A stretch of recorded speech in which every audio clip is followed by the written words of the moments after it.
Welcome to the Holy Smokes Podcast, a show about faith, friendship, fine tobacco, and drink. I'm Steve Reiter in the illustrious Lion's Den in Monument, Colorado. Thank you, Derek and Susan Fulmer, for letting us use this place. And I am here with James Anderson, president of New Canaan Society. James, first question, what you smoking? I am having something new, a Garagiste, maybe. I think the official, Garagiste by Illusione Cigars. Yeah, which is really solid. My first outing with it, and certainly additive to my afternoon. So Yeah, we got a bunch of Illusione cigars from Howard over at Illusione, who wanted to donate a bunch to Holy Smokes for the guests. And so I am smoking Illusione's Ultra. It's a smaller cigar, but it's been rated 94 by Cigar Aficionado magazine and also 92 by Half Wheel. And so this is a really, really nice stick that I'm very pleased with. Mine is no slouch. I'll just say that. Yeah, and it's a big one too. Yeah. Mine's a little bit smaller, but yes. Yours is a nice big one. That's a man-sized cigar. Don't read into it. So, what are your first thoughts about it? It's really nice. Like, I chose it just because it's the middle of the afternoon, and for me, I like to have something that's not too strong, and then I choose stronger ones maybe in the evening. But it's kind of the Hemingway short story size, which I love how those cigars are kind of equated to what sort of a commitment you're making. And so very generous. Absolutely love it. So thank you. Well, this episode is hopefully a nice little short story for everyone in the Holy Smokes community to get to know you a little bit more, get to know you a lot more, and then also to get to know NCS and what you guys are doing. So, James, you are a Colorado kid. I am. I grew up in the mountains of Colorado in a super small town. Probably has some factor into my story, actually. Left in 91 to go and the small town is Woodland Park, which is just west of Colorado Springs. Absolutely. About half hour? Yep. 20 minutes west of the west side? And it was about 4,000 people when we lived there. So it kind of had the small town greatness and also the small town difficulties or challenges. Totally. I guess. Especially if you're 16, 17, 18. And so in 91, I left to go to Biola University in California, where I studied film directing and screenwriting and also did work at USC. And where did that idea of getting into media come from?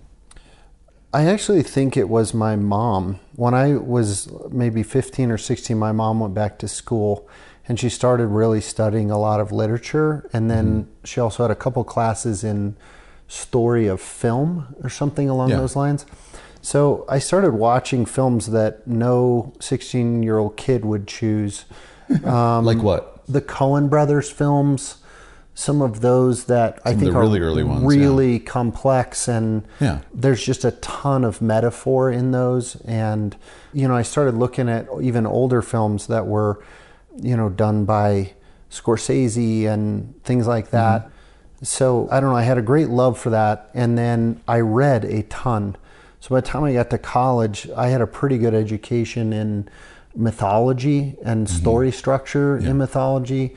How that mythology really is a blueprint for almost every story that we see in a traditional film. A lot of classic stuff, Hemingway and, stuff like Grapes of Wrath and like stuff that if you were reading it as a 17, 16-year-old kid, you might not appreciate it. And I think I had a deeper love for it.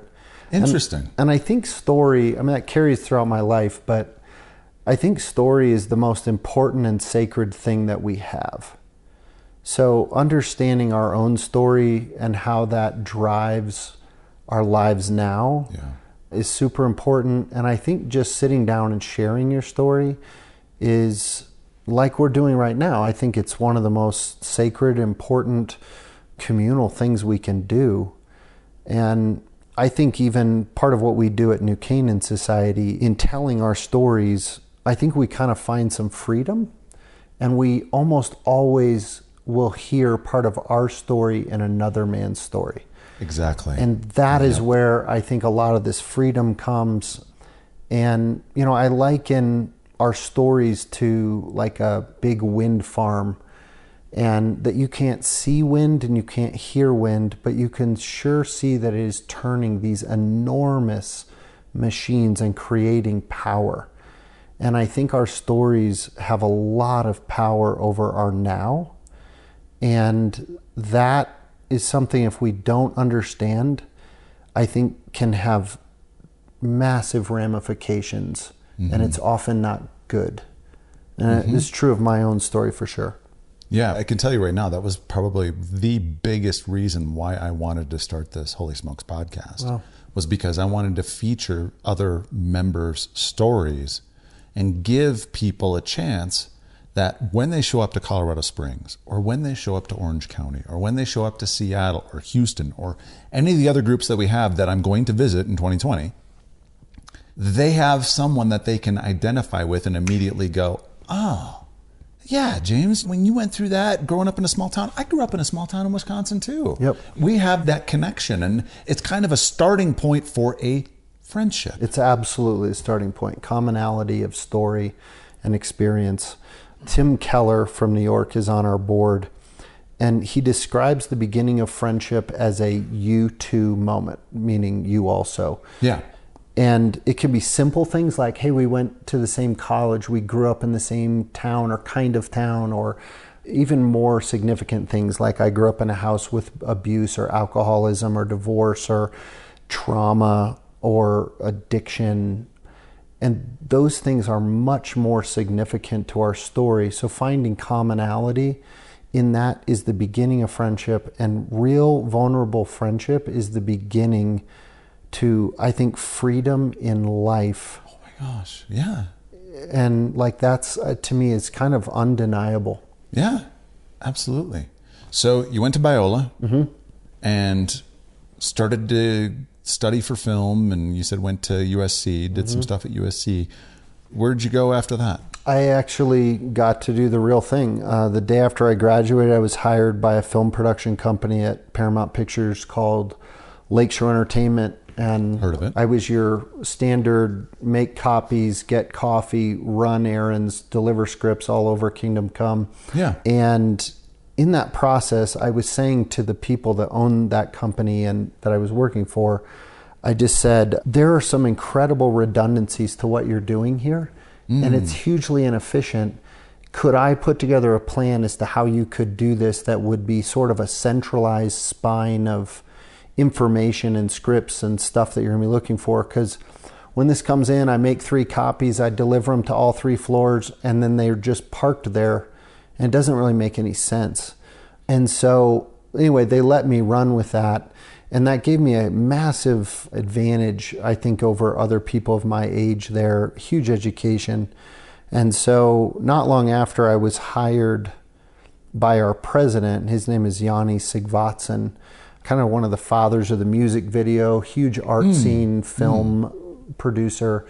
And he just said, show up here at my house every morning.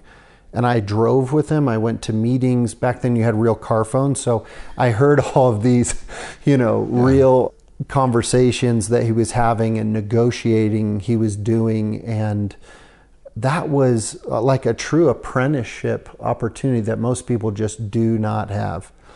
And after about 2 years there, the man who owned Lakeshore, and he was the sole financier of all these films, his name's Tom Rosenberg out of Chicago, which is where the Lakeshore name comes from. And he came to me and just was like, James, I want you to move upstairs, and I want you to help me, and I'm going to be coming to LA more, and I think you know how to do a lot of this stuff in the company, and what you don't, I'm going to teach you. So I kind of thought I had been demoted because my other boss, Yanni, was in the middle of everything, and I felt like I was in the center of all the action. And then not long after that, Yanni left the company, and that all migrated up to my office, so to Tom's office where I was. So pretty quickly I was kind of back in the mix of all the really amazing stuff. He taught me so much about negotiating, about just the size of money. When you're negotiating huge contracts, and one of the films that we worked on was Runaway Bride, the sequel or follow-up to Pretty Woman. And when you're negotiating with Julia Roberts and Richard Gere and Gary Marshall as the director, those things, you got a lot of ego, you got a lot of money, and you have really significant contracts. You have distribution rights, foreign rights, video rights, library rights. It was a lot, and I learned so much. And he's treated me like a son. He's one of the most significant men in my life. Then I basically felt like I was being in the middle of it. I was just looking at everything people were writing. And I'm like, why is Bruce Willis signing on to this? Why is this happening? What do they have in place? What's their budget? And so I had kind of a pulse on what was being produced. And at that time, I mean, this is, years ago, obviously, girls between the ages of 12 and 16 had the most disposable income of any demographic in the history of the world. And so everyone was kind of clamoring for what can you do for them. And the ideas were all pretty constipated, in my opinion. They were, just nothing very special. So I started taking classic films or classic stories like Cinderella and writing a very updated, more creative version of that story. Much like the movie Roxanne was, a great parallel story to the Cyrano de Bergerac stuff. So we see this a lot. And so, I just started writing these stories that had a strong female character set in a modern setting like a college or something that was something that girls of that age would be sort of aspiring to and, they had a lot of traction to.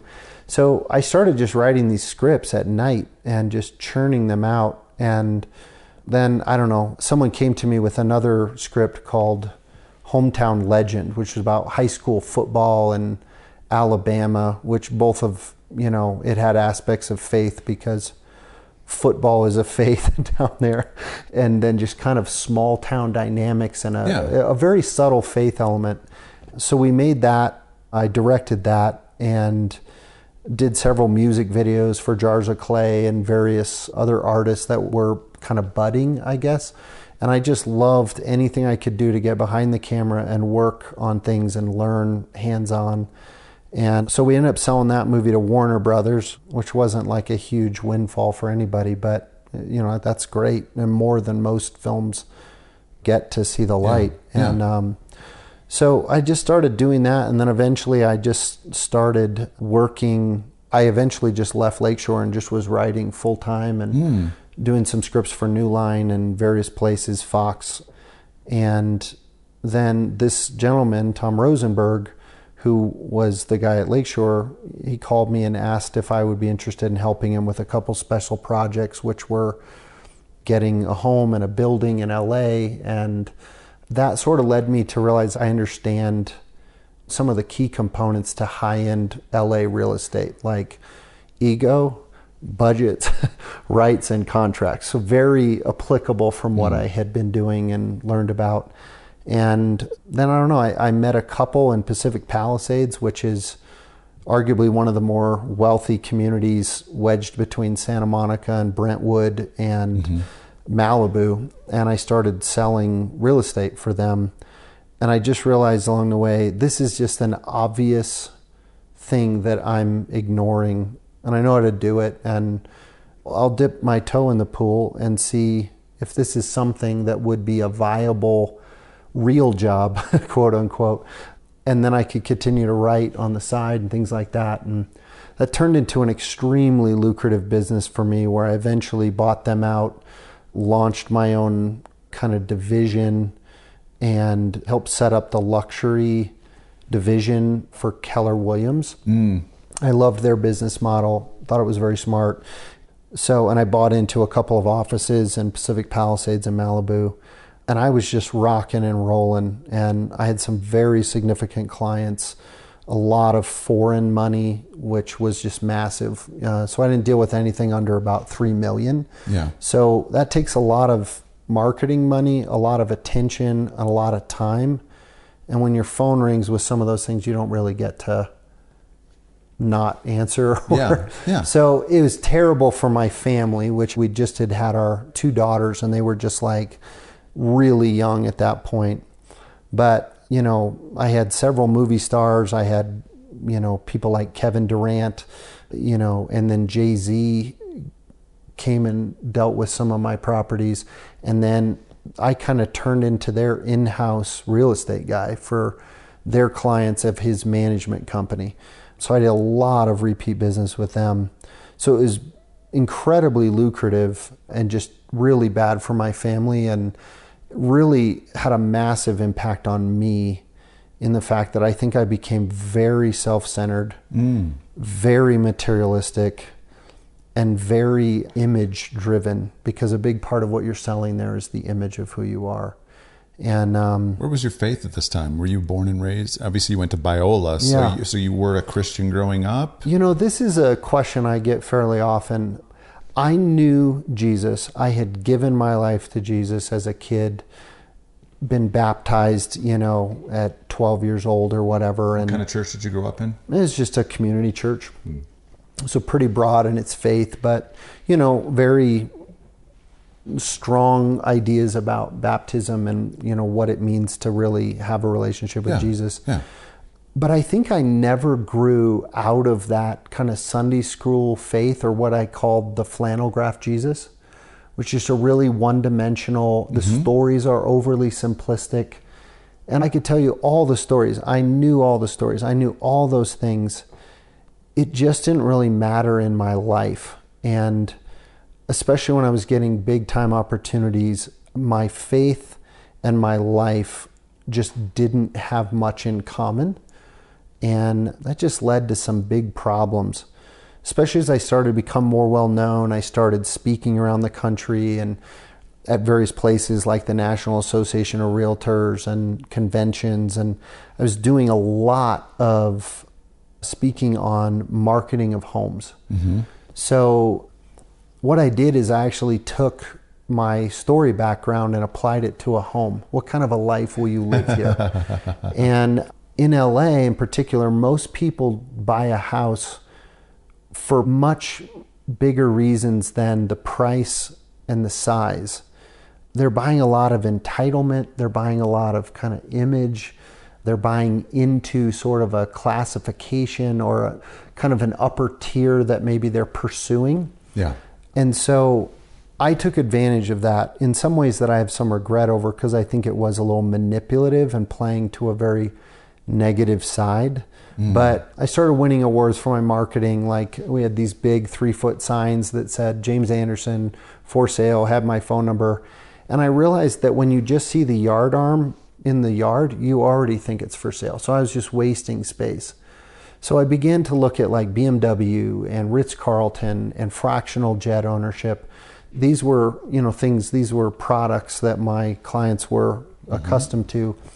But, you know, take like BMW, their advertising says something about the product and something about who buys it. So 0 to 60 in 4.3 seconds, jealousy is instantaneous. So I began to create these signs and marketing campaigns that were things like, this house can beat up your house, or you actually can buy happiness, there's just a short escrow. Don't tell your other homes about this one. 14-foot electrified fences make good neighbors. So I just, you know, I had all these things that we came up with, and I started winning these national awards for my marketing. I was doing a lot of marketing in private jet magazines, and just with an ad that said, you know, honey, stop the jet. And I would feature like 6 homes that were all very high tier. And instead of the address, you know, 1835, you know, Maple Lane, it actually just had a flight-based operation code and a runway length, which are the 2 things you need to know. And then it just said, you can call me or text me or email me, and I need 2 hours and your tail number, and we'll meet you at where you land, and we can show you homes. Again, so good for business. But it was very image conscious. I was very much creating an image for myself, selling that image. And I was just never home. Because those people are like, we're coming out. Can you show us property tomorrow, which is Saturday? And I'm like, sure. And then we would go look at these houses, and they were like, let's go have an amazing dinner somewhere, pick a sweet spot for us. And so I'm eating dinner with clients. I'm just never home. And I just borrowed things from my family that I could never pay back. It led to... Did that start eating you inside? My wife's actual phrase, which was one of the most difficult things for me to ever hear, is she just said, James, everyone likes you. You're very easy to like. You're very hard to love because we have to have all of you. And you are right now a walking dead man. And there is nothing alive in your heart and in your soul. And you have been consumed by an empire you're creating, and we don't have any place in it. Whoa. What did that do to you? Was it a slap in the face that woke you up, or did you brush it off? Well, it was a 2x4 to the side of the face without any question. I mean, just left me reeling. And then I just didn't want to believe that that was true. So I'm like, well, no, like, you know, think about this and think about this. And I'm sorry it's been so busy, but, you know, this is good for our family. I had a huge mistaken idea that what was good for me was good for our family. Absolutely not true. And it was just very self-centered and narcissistic.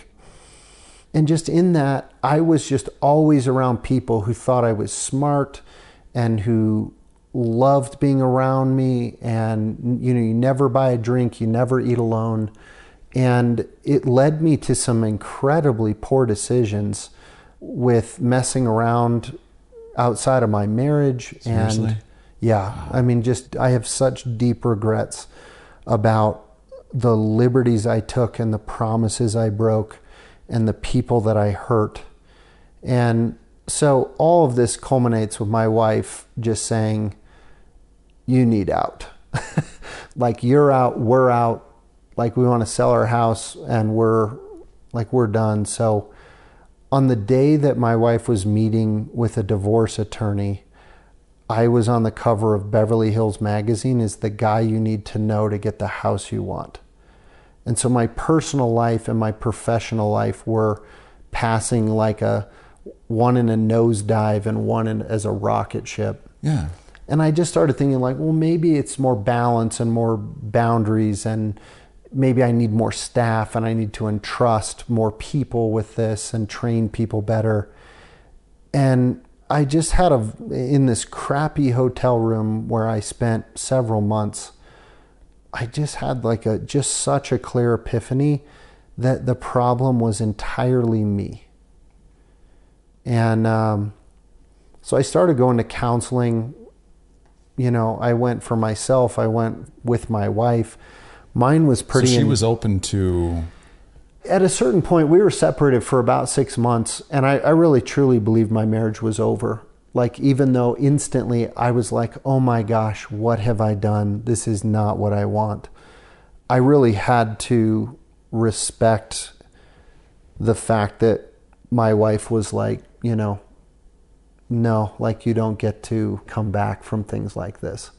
And I just wasn't a whole person. So why it would be like paying top dollar for a beat up car.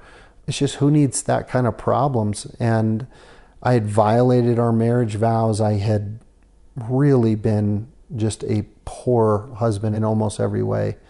How did you meet your wife? Where did you guys meet? I actually met her at Biola. You know, and then we both really wanted to stay, and it was great. It just wasn't healthy for me. And so I don't know, I went to some really intense therapy and just said to some people, I have money and I have time. I will do whatever you say to do with my whole heart and hold nothing back. And I will go where you tell me to go. So they're like, you need to go to see this guy in Minnesota. You need to go see this guy in Orange County. You need to go see this guy in Northern California, whatever the case may be. And man, it was a painful time to peel back my life and look at those things we were just talking about, my own story and the things that were driving me and my need to prove something to myself and to the world and to build something that was solely mine and something that made me money and got me respect and just all the wrong motivations. And so, I had a real moment with Jesus where I just realized the Jesus I knew looked an awful lot like Kenny Loggins in a 70s album. And that guy will not hold your life. And I needed to find the big boy, full 360 Jesus. And when I did, those stories from the flannel graph came alive in realizing what Jesus came for, what he offered me, understanding more of like even the roles of the Trinity, of what God's character and essence is and his heart, understanding the Spirit and what its role is in my life and in the Trinity, and understanding Jesus in a way that just kind of broke all those Lego pieces that I had down, and very, very, very important. And I think for the first time I understood grace and unconditional love. How old were you when all this happened? When your wife separated? When she moved out? You guys 37. And by then we'd been married for 12 years or something. And so that was something like 9 years ago then? Because you're like 1 year older than me, if I remember right. Yes. You graduated in 91. I graduated in 92. So, this was in the end of 2010. Okay. So once you started to really put some focus and energy, if you need to relight. Yeah, once I realized the problem was me and that changes needed to happen, things moved pretty rapidly, where I was just saying, I'll walk out of my business, I'll walk away and never come back. Yeah. Maybe we need, for the first time, to ask God, what do you want with my life? I'd never asked that. I just had kind of asked him to bless the things I was doing. Yeah. Largely because I was, just, oh my gosh, the gall of what I was sort of proposing to God was, blessing me will be a good PR move for you. Just the arrogance of that is like cringe-inducing now for me. So, I don't know. Right? Because in our 30s, we think we're all that in a bag of peanuts sometimes. And I was being told I was, and I really needed that, and I needed to believe it. Yeah. So, it stuck to me like Velcro. And so in the, beginning of 2011, I decided I was just going to leave my business, walk out cold turkey, which I did, and really just focus on counseling, what was going on inside of me. And I just was saying to some of these, therapists, I have something that's plugged into me that is creating enormous power over my life and driving me like a lawnmower with no control. And I am a tornado, and I am wrecking houses and churches and trailer parks. I am just destruction. And I want to find that cord and unplug it. And so can you help me? And they did. So we decided to sell our house, kind of went into a Israelite, time of reflection and wilderness for sure. Yeah. And in that, I had started reaching out to a few people. I had a couple of amazing opportunities that were like, Monday we'll have an offer for you. And they never came. Like, God just closed the door so clearly. And I had reached out to this guy who was a mentor to my dad, and I knew him well, really well-connected guy. And he called me and he said, James, is everything on the table? Like salary, location, work, everything. And I said, it is. And my wife and I are in agreement on that. And he said, I would like for you then to talk to Jim Daly at Focus on the Family, which was very surprising to me just because I'd mainly worked for myself for most of my life or been highly independent. Mm-hmm. And, kind of in the yearbook, least likely to work at Focus on the Family. In the department, in Focus on the Family, which I had no idea how to focus on my family, in the Department of Public Affairs, which had been the very life I had been leading. And I don't know, my wife and I just kind of felt like, man, maybe this is a super healthy environment, even if it's not easy. And I came to Colorado. We flew out to Colorado, and I met with Jim, and I met with a whole group of people there. And I came away with this feeling that we should pursue this all the way to the end. And like, if God closes the door, great. But let's lean into this. I mean, which was a real step of faith. And we were just saying this has to be God's leading. So sure enough, literally our house went under contract, and I got the offer from Focus like within the same minute. Came in on, like, basically banged into each other and kicked both calls into my voicemail. And it's just like, whoa, there's a voicemail, there's two. And it's like, oh my gosh. So God's leading was just undeniable. I felt like he was honoring the significant changes we had made, the sacrifices we had made, the things we'd given up. And I think he was honoring my wife in her commitment to our family and her commitment to our marriage, even though I had not upheld my own side of it. I think that he was very much honoring my wife. And what was her reasoning for sticking around and not just leaving? I would say it's twofold. My wife believes she got the clearest message ever from God, which was, I want you to stay in it, and I'm going to do something with it. Whoa. So that was great news for me, obviously.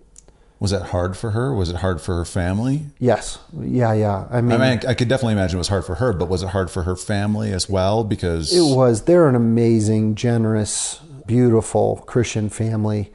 But, you know, to go to my father-in-law and say, I have broken the vows I stood on stage and made to you and your daughter. And there's really not words to put beyond, I am deeply sorry, and I have incredible regret. And I also realize that there are things I need to learn and do to ensure that this will never happen again. What was his response? It was very honest and very loving. Ooh. Like you just said, like, this is the part that's really hard for us, and this is the part of me that wants to protect Carrie, and this is the part of me that as a father can't stand this. This is the part that brings me pain of my own.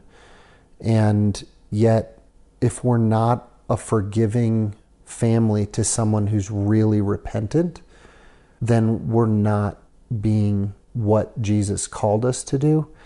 And it's really up to Carrie that if she has said, I'm going to be in it and we're going to grow and repair and restore our marriage, then we'll go. That's our leading. We will follow whatever her heart is. And man, talk about just tears of, I don't know, it's just such a deep pain to realize someone has to forgive you for something so significant. And I think I had to realize I'm not sure I would do the same, which is, again, just such an awful thing to realize about yourself. And it was just obviously a huge moment in my life. And well, I really feel like right now there's someone listening, or multiple people listening right now, that they're in a position right now where you were, where they are on the verge of breaking those vows, or they have broken those vows, but they just haven't manned up or womaned up and accepted responsibility and are afraid of the consequences. I had made an active decision and a promise to myself I would go to my grave and never speak of it. So what was it inside of you that brought you to that place that you owned up? Carrie just confronted me. She knew. She didn't know who. She had all the wrong ideas about that. But I really think God was prompting her that just something is wrong. My wife's a woman of just deep faith. Just an incredibly godly woman, and someone I'm so lucky to have and certainly don't deserve, and certainly didn't deserve then. But she was just like, something is up, and I'm seeing messages on your phone, and if that's true, I'm gone. And so I mean, I wish I even could say I had enough guilt to own up to it and confess to it. I mean, to anyone. But I had literally made a promise to myself, an active decision. I would never speak of it.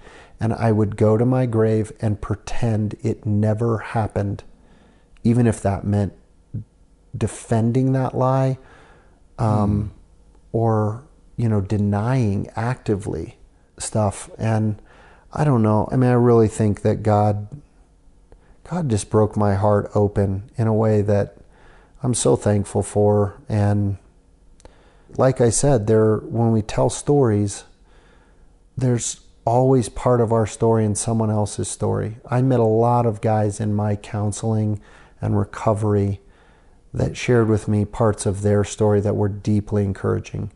My wife and I met couples who shared their story and their journey that are a huge part of why we think our marriage survived. It gave us a belief that it could. And I think there are always people that hear a story and just say that there's part of that in my life. So yeah, I mean, I hope, if anything, I think I always want, or certainly strive to whatever degree of success, I always want people to leave a conversation with me and feel like, man, that's a big God. That is a great God that guy's talking about and has found and has obviously made massive changes, or helped James make massive changes in his life. And maybe I don't know that God. So I feel like part of my own new life in this is to honor that story and to honor it with honesty and vulnerability and kind of no excuses. Like it's on me. So really, I think taking ownership of my actions, attitudes, failures, and arrogance, I think honors God in a way that is a pittance compared to the grace and mercy and love that he extended to me, and extended to me through my friends and my wife and my family and her family. And I think that's important. So you get the job at Focus. I do. And you're coming home, in a sense. Yes. Now, where we live was a field when I left, which, is funny. So, yeah, so coming home had some of its own challenges for me. I really liked and thrived in a big city, in a big pond. But that was part of what we realized was unhealthy. And then going to Focus meant, first of all, they just shut the office down like at 5:30. They're like, we don't want you here. There's no badge of honor for working late. I had no idea how to do that. Super good for me. Yeah. I had to work for people and do things their way, even when that didn't make sense for me. And that was tremendously valuable to me. I absolutely loved the people I worked with. They were generous and loving, and I shared my story there openly, and they valued it, starting with Jim Daly all the way down to the people on my team and department. And some of the things I learned there, just from a job-wise, of things I was doing and fundraising and advocating and speaking for the ministry and building relationships and strategic relationships, I could not do my job right now if I hadn't done it. So every job I've ever had has built part of who I am today and what I do well. So you're at Focus, working on your marriage. Yeah. I can tell you right now, I mean, you remember my story. I worked 12 and a half years at Focus for Dr. Dobson in the broadcasting department.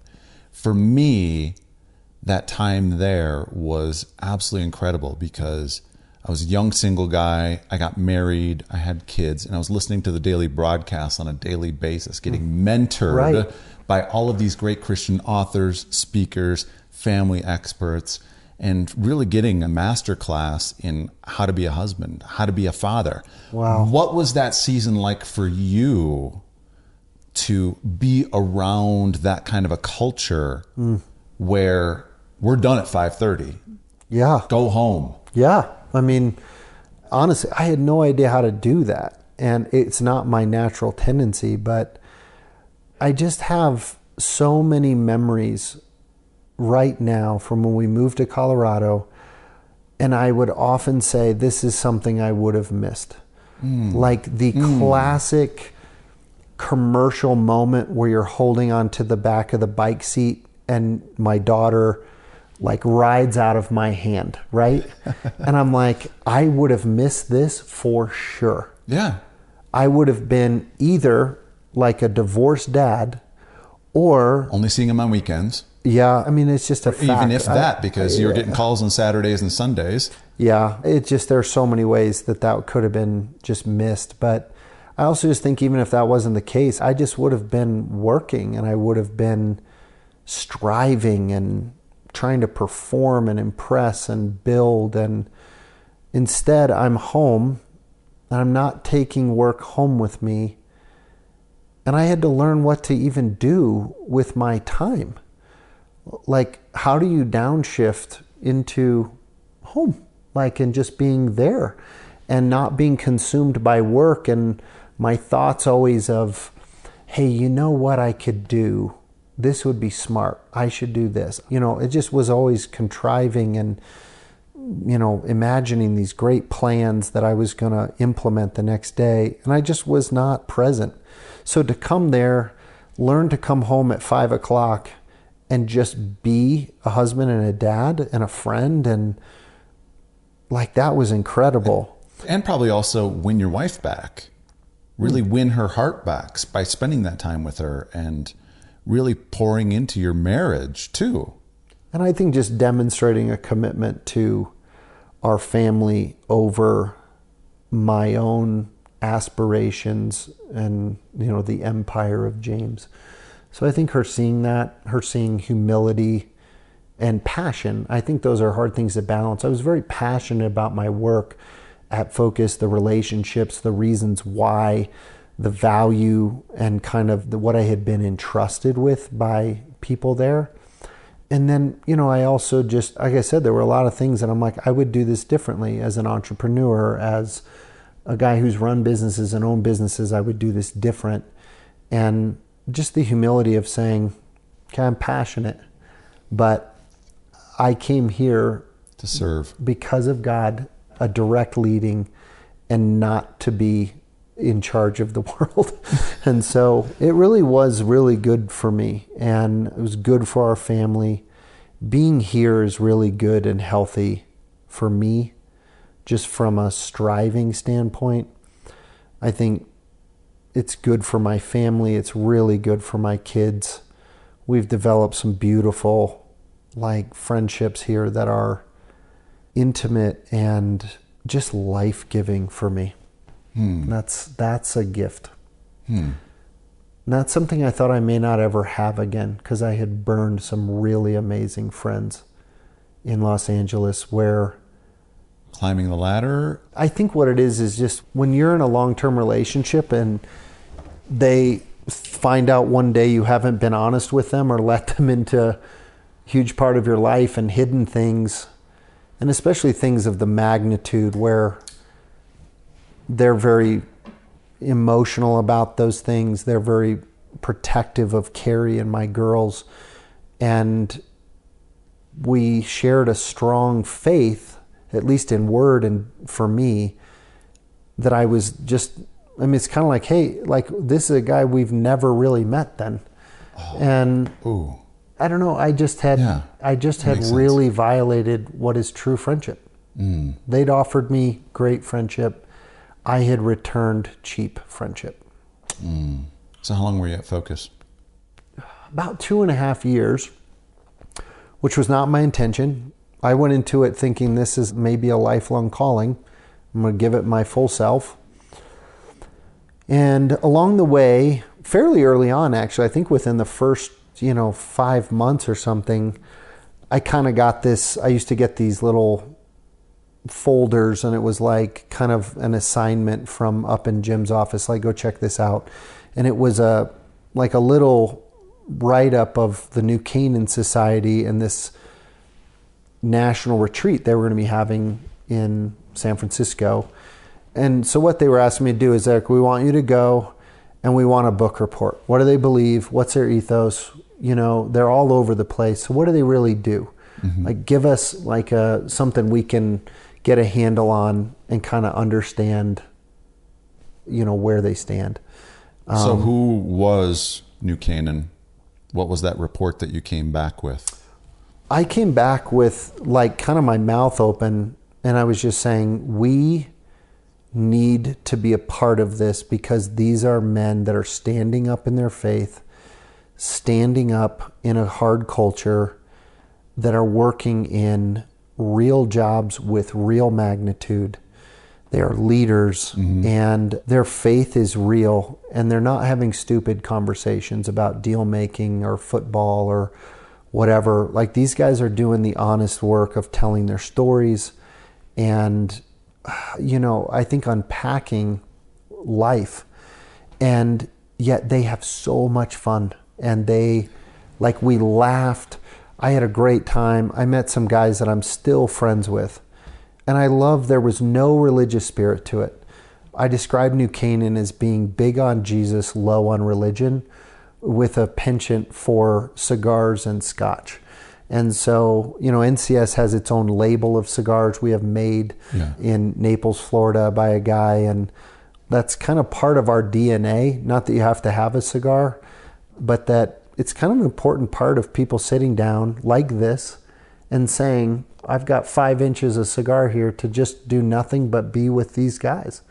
So it's a great way to sit down. And then if you've decided the guys you're sitting down with are guys you can tell your story to, hear their story, share stories, and be a part of growth, that's a pretty amazing investment, if you ask me. So where did New Canaan come from?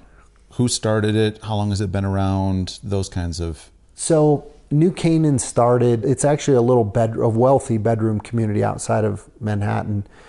So the guy that started it, you know, right about, 2000, somewhere around there. So it's been going for almost 20 years. He was like the youngest partner ever at Goldman Sachs. Came from a Wheaton blue blood family, and he had a similar feeling that my work life and my faith life have no ability to connect.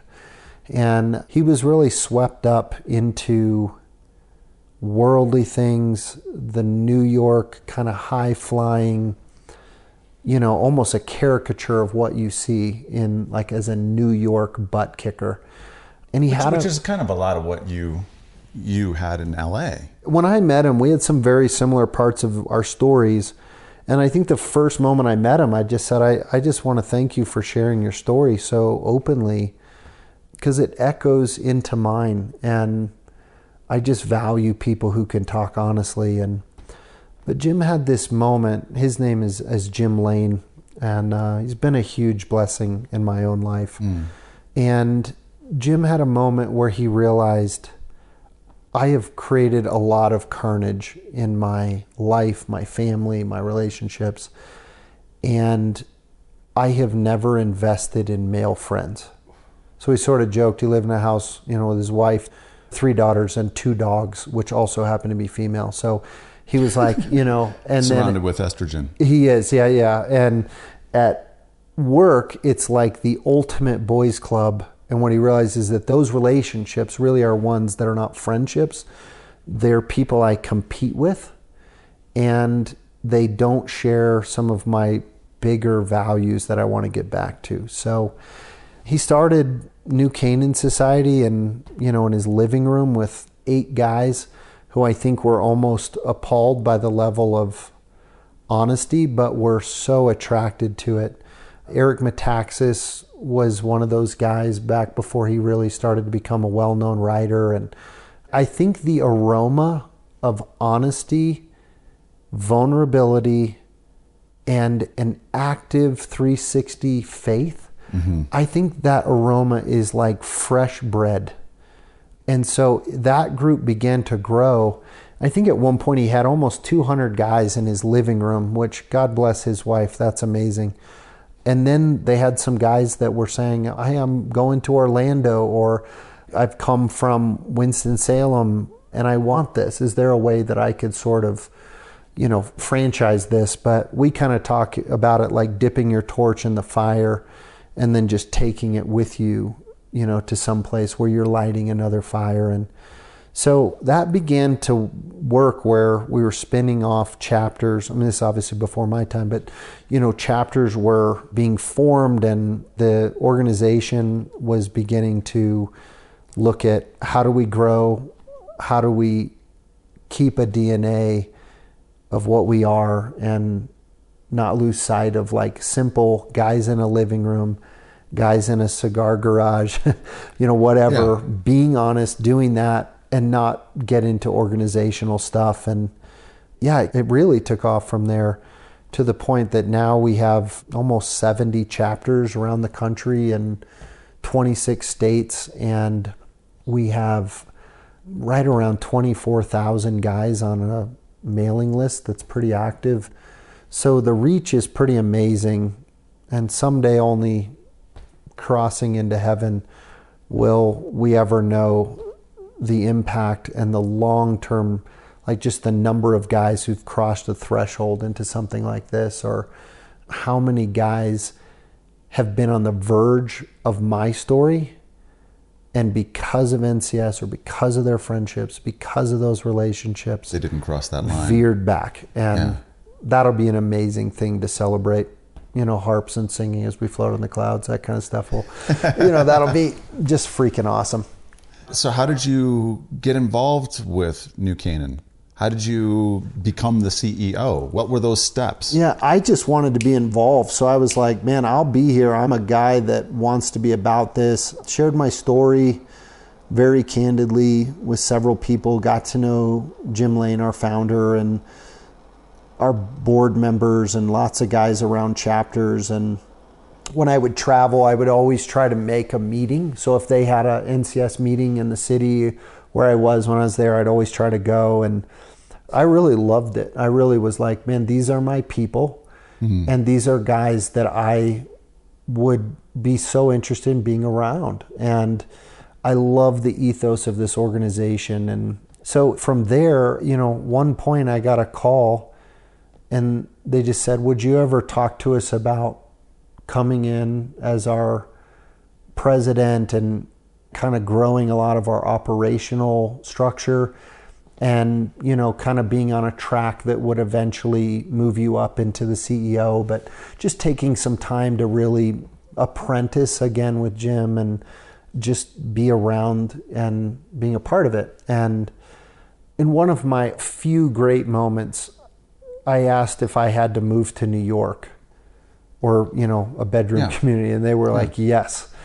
And I'm like, all right, well, let me pray about it with my wife. And we had just 2 awful weeks in communication. 2 weeks into it, I'm like, I need to get back to these guys. I have absolutely zero peace about this. And I'm just going to tell them no. I'm not looking for a job. I'm invested at Focus. I love what they do. But I just think maybe the only place worse than LA would be New York, for me in particular. And I don't know, my wife It's got to take a great deal of self-awareness to be able to realize that you weren't quite wired to be able to handle that. Yeah. I think that was a lot of therapy and counseling, kind of unpacking all my crap. But my wife commented later, that was one of the first times that I had ever chosen our family over what was good for me. Ooh. Because she knew that it was a very attractive thing for me. Yeah. And I was like, man, this would be really fun and really amazing and such a great challenge. And so that was one of my few rare great moments, especially as a husband and a father, just being like, I choose us. And I'm like, yes, man, make that a standing stone. So I don't know, I had done some interviews with the board. I had done some communication and kind of opened the kimono about what I thought was valuable and some things like that. And at some time later, they deemed it worthy to call me back. And, just said, James, what if you didn't have to live in New York? And I said, well, I would like to talk to you very seriously then, because I love what you do. I think it would be such a great challenge, and it would be so fun. And frankly, it would be part of God's great redemption of my story. Ooh. So if I feel like I could do it safely and I could be healthy, and my wife agreed with that, maybe more importantly, that would be big. So you said yes. I said yes. Started there. They said yes. They said yes. Started there, like, January 1 of 2015 or whatever, and really wore my operational hat mostly, just building structure. And coming from sales, you do a lot of repeat things, and especially if you can, your business will thrive if you do things once and then make that the operational standard. Like, this is standard protocol for a call that comes in like this, or we're going to do an open house, or we have a showing, or those kind of things. So I started just doing a lot of that and just getting around our network and meeting guys and hearing their stories, hearing their experience, learning, listening, that kind of stuff. And then I guess it was the end of the summer in 2017 that Jim, our founder, departed and as our CEO, and I was moved up into that CEO role, and then also put on the board just to be a part of that voice and kind of the boots on the ground. And it's been the most difficult thing I've ever attempted in my life. Which, if you figure I worked in Hollywood and I sold some of the most expensive real estate in the world, I think that's kind of saying something. And I think just leading well, and we have a lot of A-type driver climber people. That's our men, it's a lot of our demographic, but I'm really passionate about it. I love meeting people. I love hearing their stories. I love getting, or I don't love getting, but I love that I get calls from men who are in crisis, and they'll say, I didn't know who to call, but I knew you would be someone who would understand. And that's something I'm very proud of that, and I value that very much. Even though, next step is, okay, but we got to get you into a couple honest relationships by you. I live 1,500 miles from you, and I love you, and you can call anytime. But I'd love to be a part of helping you build yourself up, make some of this right, restore some of the things, and I think help you see that you are a good man, and that really the problem is not that you're not a good man, it's that you're in the wrong place and you can't stay there. So let's make change. Let's make move. Let's alter course. Man, I think so many men have never heard that. And they feel defined by their accomplishments, their wealth, their prestige, or they feel cloaked and identified with their failures, their shame, regret, damage done, just their failures, I think. And it's like, man, that's just not at all what Jesus is offering any of us from square one. It's just that's not who he is. So what does an NCS, New Canaan Society, meeting look like? What does it take to be involved with NCS? How does one get plugged in? Yep. It's pretty easy. You need a pulse and usually a morning. That's it. So I love our structure that we have. There's no dues. There's no fees. There's no secret handshake to get in. It's open to everybody all the time, publicly made known. We have no paid chapter leaders, so that no one has an undue amount of influence with any one of these places. And we don't meet in churches because that often just has a lot of baggage for various people. It means different things to different people. So some of the people who cross our threshold are people who would never step foot in a church, or who have said, I'll never go back because of what happened to me. we have a very high value and a very high view of the church. And hopefully one of the great outcomes of your involvement with NCS is understanding a full 360 Jesus and a big Jesus, and then finding him in a church community that's additive to your life, as on top of your involvement with NCS. So chapter meetings range. They have huge latitude locally. We value local influence and their ability to drive and have a lot of latitude. We value that among any other structural component. So you have some chapters that meet for a cigar and maybe a cocktail because people are sure it's not a Bible study if it's happening in that environment. Yeah. Some of them, a lot of them are morning meetings. And the goal of the morning meeting is you come in, you meet somebody great, and you're like, hey, Steve, I enjoyed our conversation. Do you want to grab lunch? Or your office is right around the corner from mine, and maybe we can continue this. I'd love to hear more about your journey.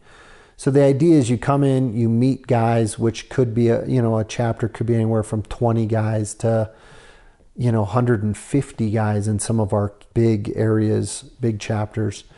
But the meeting in itself, you kind of live and die by that. Like your real growth, the real value of NCS comes when you meet someone there that echoes your story, or you see this guy's like one lap ahead of me on my story, or this is somebody I really want to learn from, or what he said I don't think I ever got from my dad or from my upbringing. And I would like to lean into that guy and hear more. So the real value is actually in what happens outside the meetings. But the meetings typically are a guy telling his story and telling it pretty honestly, or talking about something like, here's maybe, I've had big success in business, but I've got a 16-year-old that doesn't want to hang out with me and doesn't want me to be part of her learning to drive because I've been vacant. And this is what my success has cost me.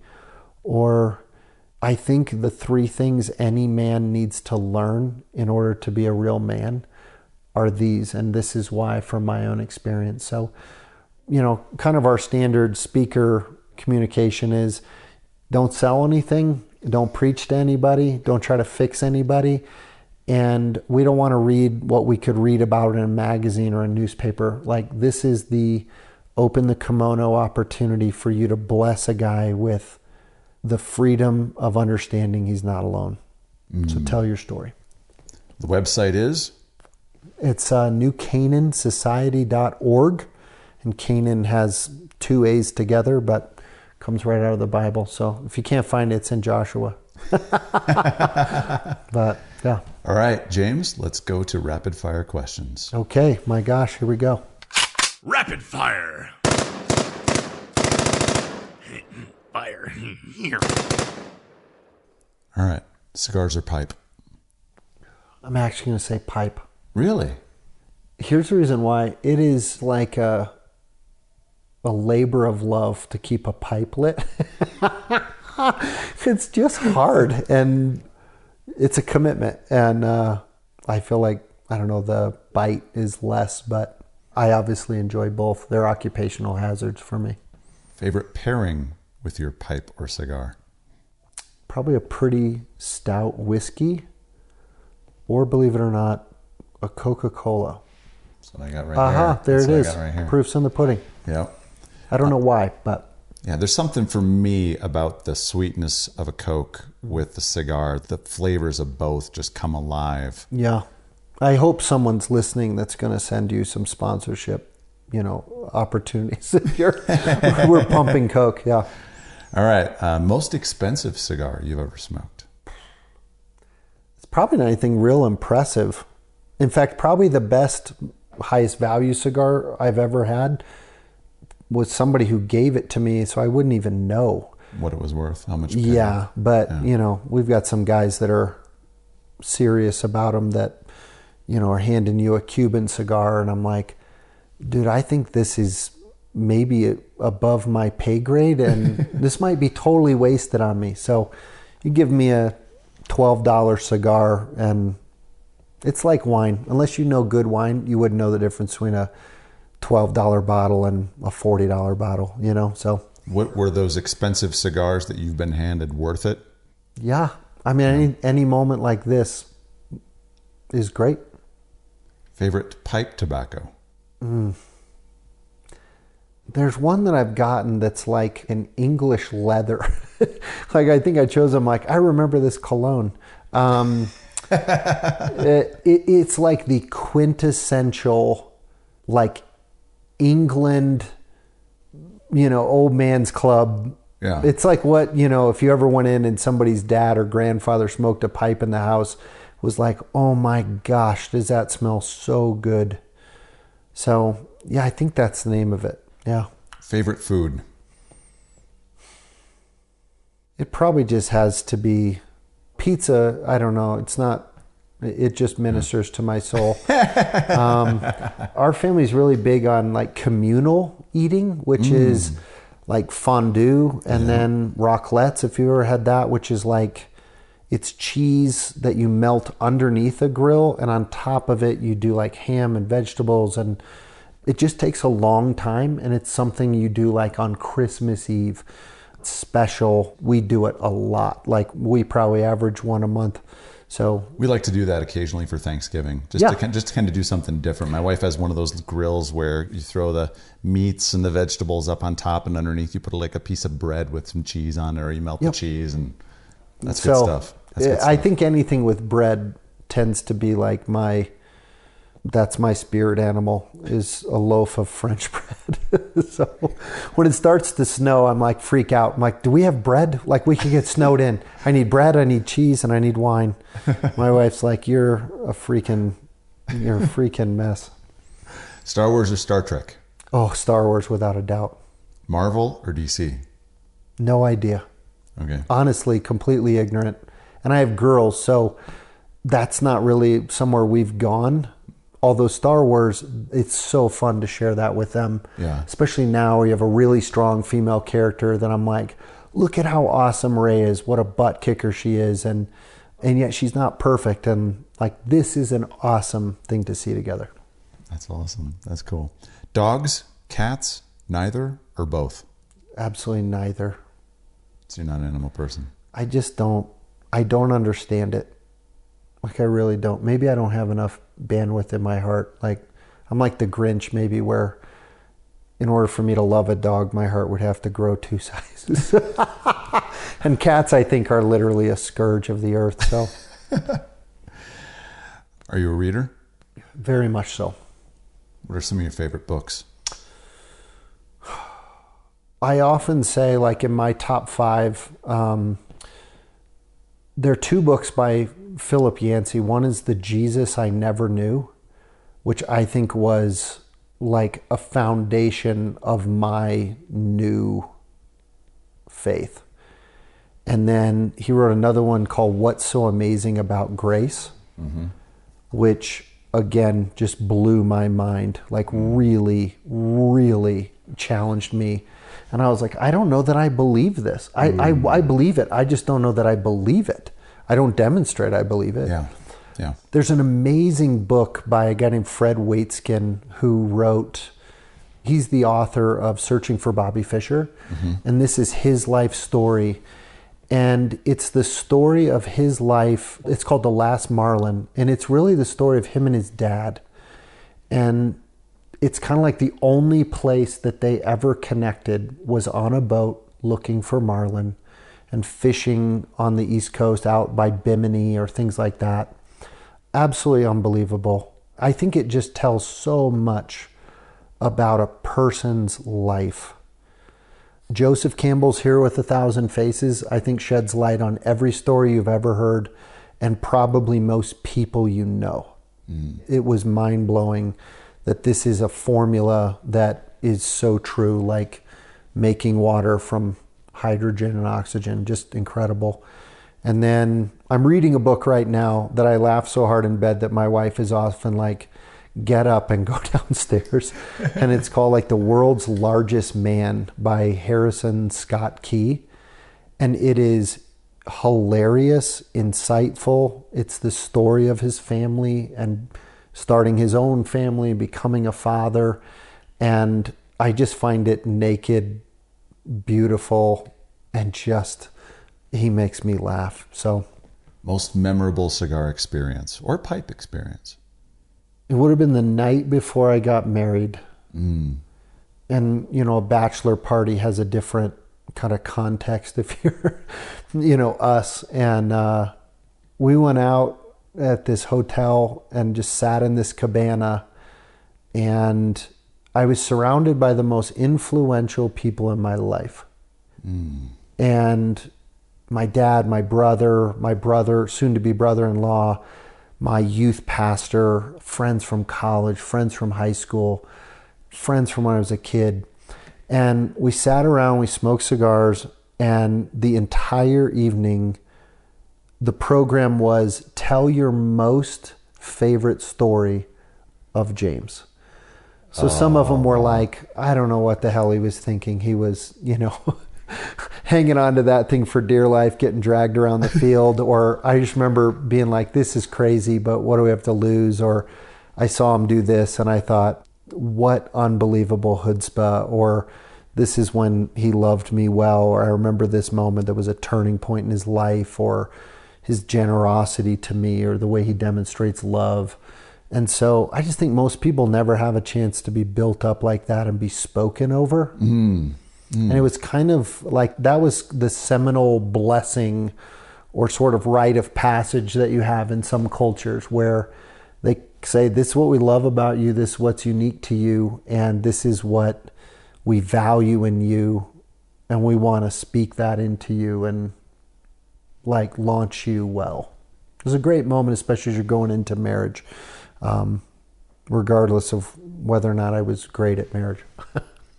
All right, final two questions. If you could have a holy smoke with any three people throughout history, living or deceased, who would they be? And you can't name Jesus just because everyone's going to name Jesus. Yeah, that's good. That's a good rule, because give me a break.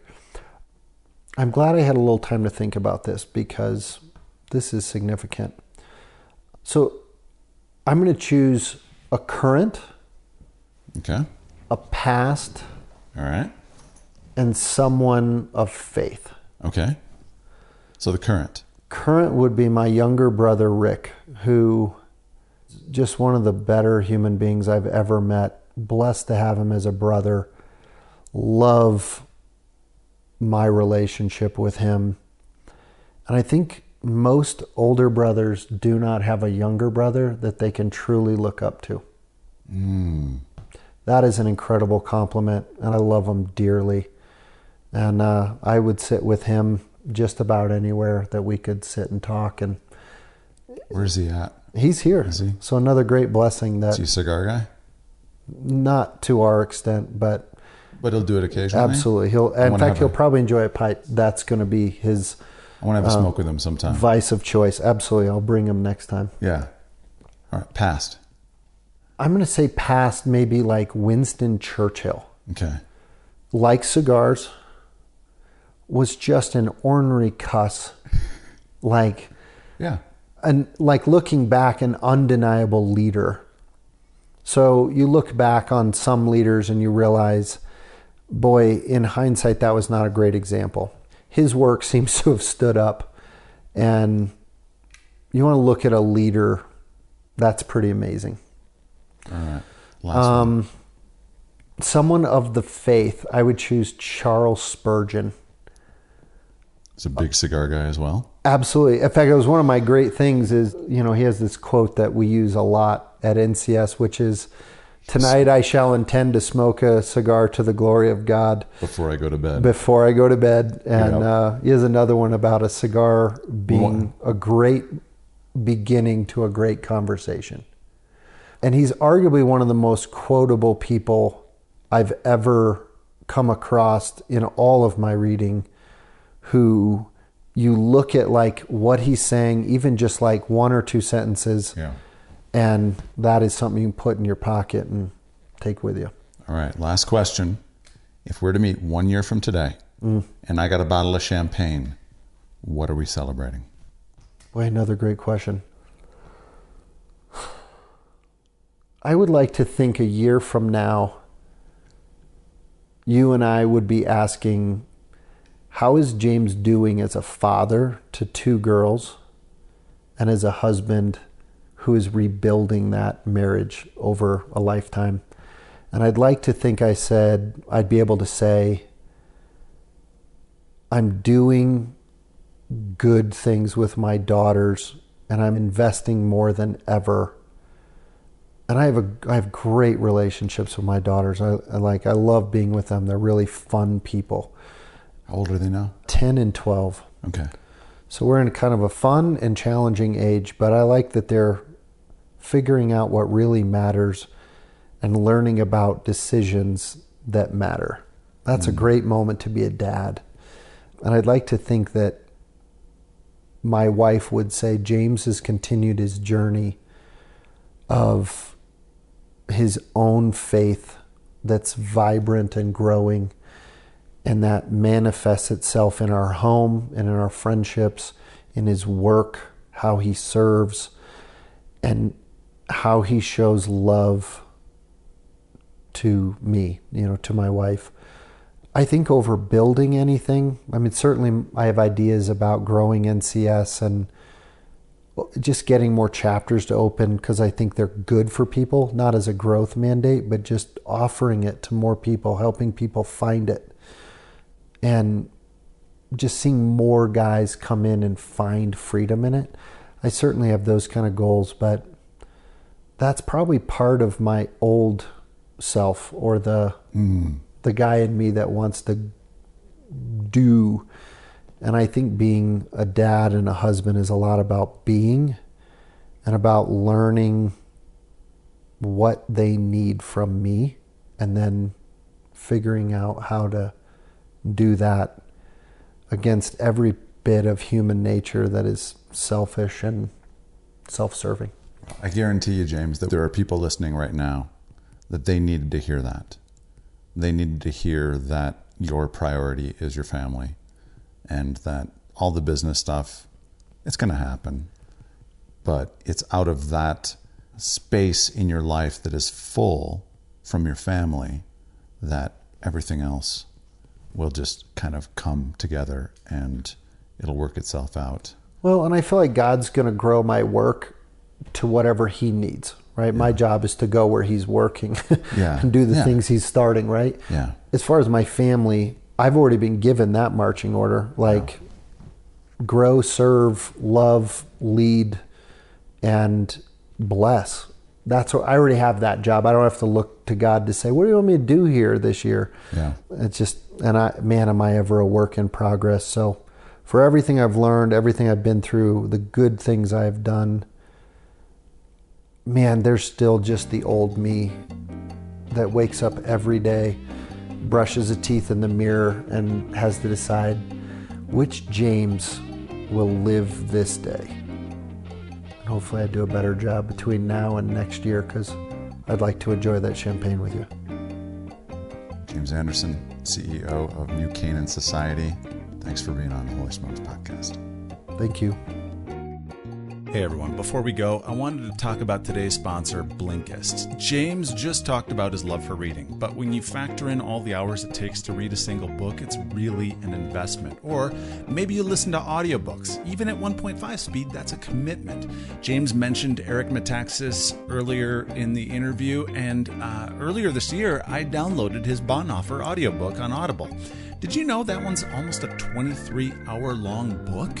Well, I'm a big fan of a book summary service called Blinkist. Blinkist has a library of more than 2,500 of the top books on the market. Most of them can be read in less than 15 minutes. Imagine taking all the key thoughts and stories of a book and distilling it down into a 15-minute read. That's what Blinkist does. Whether you're interested in leadership, marketing, entrepreneurship, personal development, sales, management, marketing, motivation, psychology, economics, finance, self-help, even marriage, parenting, history, and more, Blinkist has something for you. If you click on the link in the show notes or go to holysmokes.club/blink, that's holysmokes.club/blink, you can try them for a free 7-day trial. And if you subscribe by clicking that affiliate link, it's a way to get a great service and help support the costs of editing and hosting for this podcast. So go to holysmokes.club/blink to check out Blinkist. Thanks for listening to this edition of the Holy Smokes podcast. I'm Steve Reiter, saying do good, be awesome.